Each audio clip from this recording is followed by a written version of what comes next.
সকলোৰে চিনাকি এটি নাম। আপোনালোকে আকাশবাণী গুৱাহাটীৰ যদি আপোনালোক শ্ৰোতা তেতিয়াহ'লে নিশ্চয় এই নামটোৰ সৈতে আপোনালোকৰ পৰিচয় আছে। লগতে যোৱা এটা দশকত অসমীয়া নাটকৰ জগতত যিসকলে উল্লেখযোগ্য অৰিহণা আগবঢ়াইছে তাৰ ভিতৰত ঋতুপৰ্ণ দাস এটি অন্যতম নাম। তেওঁক এয়া সম্ভাষণ জনাইছে শিখা শইকীয়া, এখনি চেনিং চাদৰ।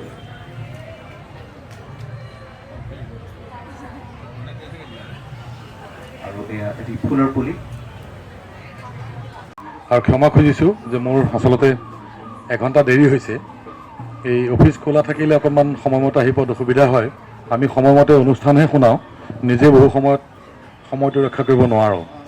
সেইটো হয়, কেতিয়াবা খুব ভাল কাঠৰ মিস্ত্ৰী ঘৰত বহিবলৈ দিবলৈ পীড়া এখন নাথাকে, তেনেকুৱা হয় কথা বতৰা। আৰু মোৰ সন্মুখত গোস্বামীদেৱ বহি আছে, তেখেত নিজে এগৰাকী শাৰীৰ লেখক। এনে ব্যক্তিৰ সন্মুখত মঞ্চত বহিবলৈ অকণমান অস্বস্তিবোধো হয়, গতিকে অপৰাধ মাৰ্জনা কৰিব। অশোক কুমাৰ নাথৰ সৈতে সম্পৰ্ক বহু বেছি পুৰণি।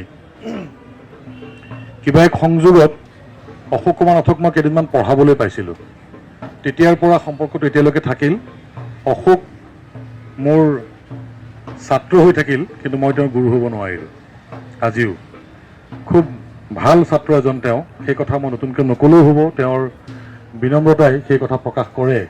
আজি পুৱাৰ ভাগতো যেতিয়া ফণীন্দ্ৰ কুমাৰ দেৱচৌধুৰী ডাঙৰীয়াৰ সৈতে এই অনুষ্ঠানটোৰ বিষয়ে কথা পতা হৈছিল, তেতিয়া মই তেখেতক সেইখিনি কথাই কওঁতে কৈছোঁ যে নহয়, হয়, মোক ফোন কৰোঁতেও তেওঁ মানে ইমান পলাইট মানে কথা বতৰাখিনিত ইমান নম্ৰ আচাৰ ব্যৱহাৰ যে তেওঁক মই না ক'ব পৰা নাই। তাৰমানে মই যাম বুলিয়েই কৈছোঁ, যাব লাগিব, আজি অন্য কামো আছিল।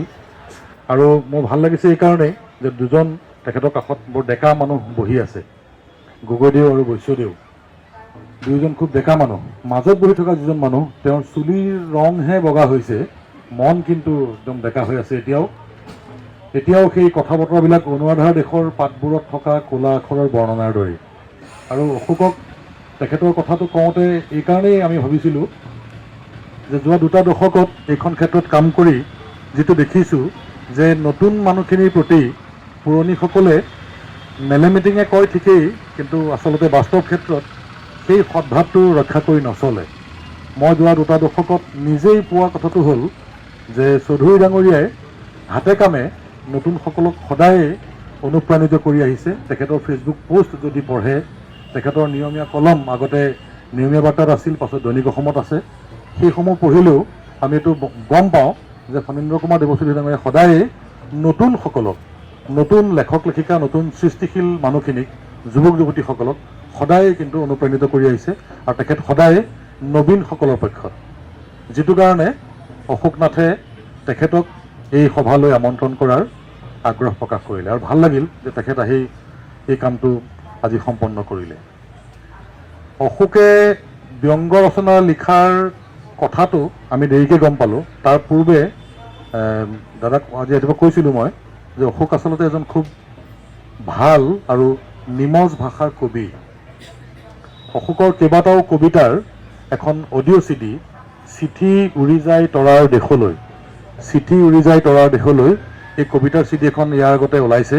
সেইখনৰ সংগীত কৰিছিলে অভিজিত বৰ্মনে, আৰু আমিও তাতে জড়িত হোৱাৰ এটা সুযোগ পাইছিলোঁ। সেই চিডিখন যদি আপোনালোকে শুনিবলৈ পায়, বা তাৰ এটা মাত্ৰ কবিতাও যদি শুনিবলৈ পায়, তেতিয়া অশোকৰ ভিতৰত থকা সেই কোমল মনটোক আমি চুই চাব পাৰিম। তাৰপাছত কবিতাৰ জগতখনত হঠাতে অশোক অন্তৰ্ধান হৈ গ'ল। মাজতে খুব কবিতা ওলাল, তাৰপৰা দেখিলোঁ যে অশোক আহি গ'ল ব্যংগ সাহিত্যৰ ক্ষেত্ৰখনলৈ।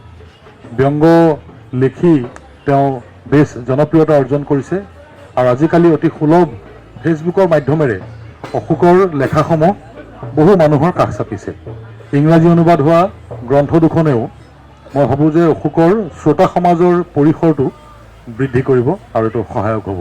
আৰু যেতিয়া ফণীন্দ্ৰ কুমাৰ দেৱচৌধুৰী ডাঙৰীয়াৰ দৰে ব্যক্তিৰ হাতেৰে কিতাপ এখন উন্মোচন হোৱাৰ খবৰ সংবাদ মাধ্যম যোগে অসমৰ মানুহে গম পাব, ফেচবুক যোগে অসমৰ পাঠক সমাজে গম পাব, বা পৃথিৱীৰ বিভিন্ন ঠাইত থকা মানুহখিনিয়ে গম পাব, অসমীয়া পাঠকসকলে বা ইংৰাজীৰ পাঠকসকলে, মই ভাবোঁ যে অশোকে সেই মানুহখিনিকো নতুনকৈ সামৰি ল'বলৈ সক্ষম হ'ব।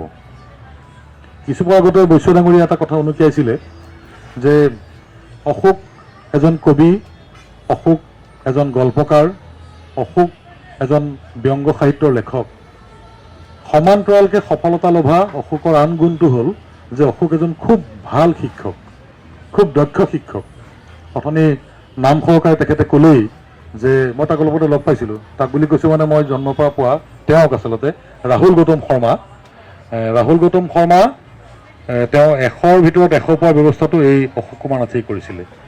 এই অশোক কুমাৰ নাথেই দিল্লী বিশ্ববিদ্যালয়ত পঢ়ি থকা কাংকান সুগন্ধি নহয় তেওঁৰ নাম, সুগন্ধি প্ৰাপ্তিকো তেওঁৱেই পঢ়ুৱাইছিলে। আৰু গুৱাহাটীত কৰ্মৰত ভালেমান সাংবাদিকৰ ল'ৰা ছোৱালীক অশোকে পঢ়াইছে। প্ৰথম মই লগ পাওঁতে অশোকক যেতিয়া পঢ়াইছিলোঁ তেতিয়া অশোকে দাদা চিটি বাছত অহা যোৱা কৰে, তেতিয়া ভাড়া আছিলে 250 টকা। তাৰপাছত চিটি বাছৰ পৰা নামি অশোকে নিজাকৈ এখন মটৰচাইকেল কিনিলে 2 চকীয়া। আৰু তাৰ 1 কি 1.5 বছৰ পাছতে অশোকক এবাৰ লগ পালোঁ শিলপুখুৰীৰ কোনোবা এখন ৰেষ্টুৰেণ্টত। গাড়ীৰ পৰা নামিছে, আহিয়েই মোক ক'লে ছাৰ গাড়ীখন কিনিলোঁ। তাৰমানে এই ল'ৰা ছোৱালী পঢ়াই অশোক বাইকৰ পৰা গাড়ীলৈকে আহিল, নিজৰ গাড়ীলৈকে। আৰু এবাৰ লগ পালোঁ কমাৰ্চৰ ওচৰত সোৱাদ ঘৰ বুলি এখন ৰেষ্টুৰেণ্ট আছে, ফাৰ্ষ্ট ফ্ল'ৰত। কথাবিলাক তাৰমানে এইকাৰণে কৈছোঁ যে খুব আপোন ভাৱ এটা আছে আৰু কিছু কথা আমি জনাও দৰকাৰ। মানুহে ডেকা এজনে কামপুৰৰ দৰে ভিতৰৰ ঠাইখনৰ পৰা আহি গুৱাহাটীত কিদৰে সংগ্ৰাম কৰি নিজকে অশোক কুমাৰ নাথ হিচাপে মানে প্ৰতিষ্ঠা কৰিব পাৰে। ৰাতি 11:30 মান বজাত লগ পালোঁ সোৱাদ ঘৰত, ভাত খাবলৈ সোমাইছে। তুমি ৰাতিখন ভাত খাবলৈ আহিছা? বোলে নহয় ছাৰ, হেৰি টিউশ্যন আছে নহয়। টিউশ্যন শেষ হ'ল? বোলে নহয়, এতিয়া মই মনোৰম গগৈ ঘৰলৈ যাম, তেওঁৰ ছোৱালীক পঢ়াবগৈ লাগে ৰাতি 11:30 বজাত। বোলো ৰাতি এতিয়া ল'ৰা ছোৱালী পঢ়িব জানো, শুবহে? বোলে নহয়, তাই ৰাতিহে পঢ়ে। তাৰমানে পাছত গম পালোঁ যে ঘৰৰ গেছটোৱে তাৰমানে তেওঁ 1.5 বছৰমান যায়, নেৰান্ধে, চাহ কাফে কৰি খায়। এই যে ঘৰৰ পৰা ওলাল, এই হোটেলত ভাত খাই, হোটেলখন ঠিক কৰি লৈছে মাহেকীয়া হিচাপত। বাকী বহী এখন আছে, তাত মালিকে লিখি যায় যে আজি মাছ খালে, আজি মাংস খালে, আজি নিৰামিষ খালে। অশোক কুমাৰ নাথে হোটেলত ভাত খাই দিনটোৰ গোটেইখিনি সময় প্ৰায় বোধ কৰোঁ তেওঁ 16 ঘণ্টামান টিউশ্যন কৰে। টিউশ্যন কৰা ল'ৰা ছোৱালীৰ মুখেৰে শুনা কাহিনীটো হ'ল যে যদি ৰাহুল গৌতম শৰ্মাই জুবিন গাৰ্গক ভাল পায়, যদি সুগন্ধি প্ৰাপ্তিয়ে গান গাই ভাল পায়, যদি কোনোবা ঋতুপৰ্ণত আছে ফুটবল খেলি ভাল পায়, টিউশ্যনৰ 1 ঘণ্টাৰ প্ৰথম 20 মিনিট সেই বিষয়ে আলোচনা হ'ব। আৰু ফুটবলৰ মাধ্যমেৰে অংকটো শিকায়, শ্বাহৰুখ খানৰ মাজেৰে ইংৰাজী শিকায়, জুবিন গাৰ্গৰ মাধ্যমেৰে সমাজ বিজ্ঞান শিকায়। ল'ৰা ছোৱালীয়ে নপঢ়াকৈ থাকিবই নোৱাৰে, আগ্ৰহ পায়।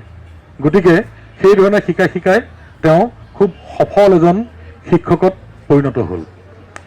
এইখিনি অশোক কুমাৰ নাথৰ বিষয়ে মই জনা কথা, এইখিনি মই নিজে দেখা কথা, মই আনৰ মুখে শুনি কথাখিনি কোৱা নাই। কিন্তু এইখিনি কথা দেখাৰ পাছত, অশোক কুমাৰ নাথক ইমান ওচৰত পোৱাৰ পাছত ময়ো কেতিয়াবা শক্তি পাওঁ যে মোতকৈ বয়স আমি মোটামুটি সমসাময়িক, 2 দিনৰ ইফাল সিফাল, যে তেওঁ এইটো জোচত তেতিয়াও কাম কৰি আছে, এইটো শক্তিৰে কাম কৰি আছে, আৰু আমি বহু পৰিমাণে এলেহুৱা। আজিৰ তাৰিখতে অশোক কুমাৰ নাথৰ 5খন কিতাপ ওলাল, ইয়াৰ আগত 3খন বোধ কৰোঁ অশোক এখন আছে। গতিকে তেওঁৰ কিতাপৰ সংখ্যা ইমান হ'ল, আমি এতিয়ালৈকে তেনেকুৱা কিতাপ কৰিবই পৰা নাই। তাৰমানে অশোক কুমাৰ নাথ কামপুৰৰ পৰা আহি আমাতকৈ বহুত আগবাঢ়ি আছে, আমি পিছ পৰি আছোঁ। আৰু ইয়াৰ মূল কাৰণটো হ'ল অশোকৰ আৰু এটা কথা ক'ব লাগিব, সেইটো হ'ল যে তেওঁ খুব মানুহৰ প্ৰতি খুব শ্ৰদ্ধাশীল।